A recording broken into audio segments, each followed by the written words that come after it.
Now to some politics, and this is actually addressed by none other than the ITCS Joseph Mucheru this morning, who launched the NCCK, that is the National Council of Churches Youth Fragility Report in Limuru, and used the opportunity and platform to address the hustler narrative, saying that the Deputy President, William Ruto, is lying to Kenyans. Kennedy Mureithi is in attendance in Limuru, and it does look like a direct swipe at what the Deputy President said yesterday in terms of the BBI outcome being an answer from God or punishment from God. Kennedy?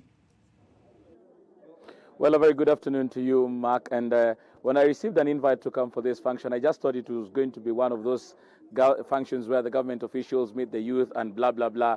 But when we came here and CS Mucheru got onto the podium, his 33-page speech almost hitting out the deputy president at every page and actually making sure that that message sank in, because even as he was addressing and going into those details, he would pause where he is mentioning some of the leaders whom he is accusing of actually going ahead and hoodwinking the youth. He's even going ahead to say that these leaders, directly pointing at Deputy President William Ruto, are using the pulpit to advance narratives that are not very good for the youth. Remember, in 2022, Mark Masai is that the battle will be on the youth, even in the speech going ahead to agree that 70% of the youth who are going into this particular election, looking at a probability of an additional 6 million youth. So the battle for the youth going into 2022 is one that is going to be fought vigorously. And today he is deconstructing the deputy president, accusing him of using the pulpit to even lie to the youth and selling the hustler narrative. In one of the statements that he's even said, he says that you cannot be a hustler forever. You hustle, yes, start by hustling, but the moment you get it, you start pulling other people up. And that is what he says lacks from the DP. And just going by what he said in his speech and reading an excerpt, he says, "We have had some people promising you analog solutions as part of a new economic blueprint to bring you prosperity. I am a student of economics, and I do not see the successful economic uplifting of our people can be carried on with outdated solutions. We can and must do better." He goes ahead to say, Mark, "I can only pose. Where has the church been when some of these falsehoods are being perpetrated?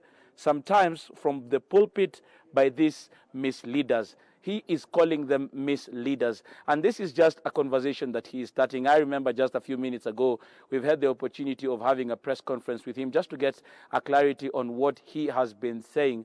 And true to it, he said, and I quote him, kama imefika wakati wa kuumana, wacha kiumane. So this is just a conversation that we might be seeing other cabinet secretaries might be picking up, or those in President Uhuru Kenyatta's corner will be picking up as they hit at Deputy President William Ruto. And as you say, this is related to the story that we did yesterday, where Deputy President William Ruto was very categorical that the failure of BBI is a punishment from God to the leaders, pointing at President Uhuru Kenyatta and Raila Odinga. So he says that there has been a propagation of many falsehoods at the altar, and it is time that they came out just to defend and speak what they need to speak from their minds. Also, he has accused the judiciary of activism, saying that that judgment that was released on Friday last week does not merit anything, insisting that there are some clauses that must be challenged at the Supreme Court.